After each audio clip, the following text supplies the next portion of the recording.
एक समय की बात है। एक गांव में एक राजू नाम का लड़का रहता था। वह अपने माता पिता की अकेली संतान था। वह पढ़ने में बहुत होशियार था। अच्छी पढ़ाई के लिए उसे एक बड़े शहर में हॉस्टल में भेज दिया गया, जहां वह खूब मन लगाकर पढ़ाई करता। अभी उसे वहां रहते 1 वर्ष ही हुआ था कि भारत देश में कोरोना नामक महामारी आ जाती है तथा इससे उसकी पढ़ाई को बहुत हानि होती है। नियमित चलने वाले स्कूल और कक्षाएं बंद हो जाते हैं। फिर भी वह अपनी पढ़ाई ऑनलाइन शिक्षा के माध्यम से जारी रखता है तथा इस विपरीत परिस्थिति में भी संयम से काम लेता है, क्योंकि वह जानता था कि यह स्थिति केवल उसकी नहीं है बल्कि पूरे देश पर संकट आया है, पूरे विश्व पर संकट आया है। वह इस परिस्थिति से भी विचलित ना होते हुए अपने माता पिता के पास वापस आ जाता है। वह नियमित पढ़ाई जारी रखता है तथा अपने माता पिता के पास रहते हुए नई नई चीज़ें तथा व्यवसाय आदि के गुण सीखता है। सभी जगह कोरोना के कारण होने वाली परेशानी से दूर रहने के लिए वह सभी जरूरी नियमों का पालन करता है। मास्क लगाता है, सैनिटाइज़र का प्रयोग करता है, हाथ धोता है, ग्लव्स पहनता है और सभी ज़रूरी बचाव के नियमों का पालन करता है। एक बार उसके मामा जी उसके घर आते हैं तथा उससे साथ चलने को कहते हैं तथा कहते हैं कि तुम हमेशा तो बाहर रहते हो, क्यों ना अभी तुम हमारे घर कुछ दिन रहो। वहाँ तुम्हें बिल्कुल परेशानी नहीं होगी। तुम्हारी दोनों बहनें रिया और सलोनी भी पढ़ाई करती रहती हैं, तुम भी पढ़ाई जारी रखना। मामा जी पास के एक गांव में रहते थे।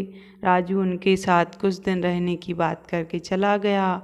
वहां पहुंचकर वह सदा कोरोना के बचाव के नियमों का पालन करता तथा कभी बिना जरूरी काम के बाहर नहीं निकलता तथा उसने अपनी छोटी बहनों रिया और सलोनी को भी हाथ धोना तथा मास्क पहनना आदि ज़रूरी बातें सिखाईं तथा अपनी दोनों छोटी बहनों को पढ़ाई में मदद करता तथा उसी कठिन प्रश्नों को हल करना सिखा देता तथा वह भी नई नई जानकारी सीखता रहता।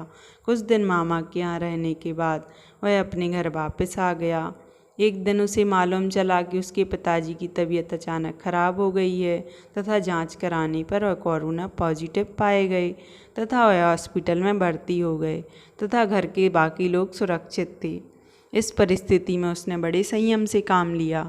उसने अपने पिता के बीमार होने की अवस्था में वह माँ और दादी माँ का दादा दादी का बहुत ख्याल रखता, माँ को धैर्य बनाता तथा दादा दादी की सेवा करता, दादा दादी के हर परिस्थिति में साथ देता और स्वयं भी सावधान रहता, क्योंकि वह जानता था कि इस समय हमें धैर्य व संयम से काम लेना चाहिए तथा शरीर की रोग प्रतिरोधक क्षमता को बढ़ाते रहना चाहिए, जिससे रोग ना फैले। वह अपने पिता के जल्दी ठीक हो जाने की प्रार्थना करता तथा डॉक्टरों से संपर्क बनाए रखता। कुछ दिन में उसके पिता इस लंबी बीमारी को जीतकर, इस महामारी को जीतकर आ जाते हैं तथा उसके घर के सभी लोग उनके आने पर बहुत खुशी मनाते हैं तथा दादा दादी और माँ सब राजू की बहुत तारीफ करते हैं कि किस तरह उसने पूरे घर को संभाला तथा संयम से काम लेने को कहा। इस तरह हमें एक राजू की शिक्षा के माध्यम से, राजू की कहानी के माध्यम से शिक्षा मिलती है कि हमें कभी भी विपरीत परिस्थितियों से घबराना नहीं चाहिए तथा उनका सामना बड़े धैर्य, संयम और आत्मबल के साथ करना चाहिए।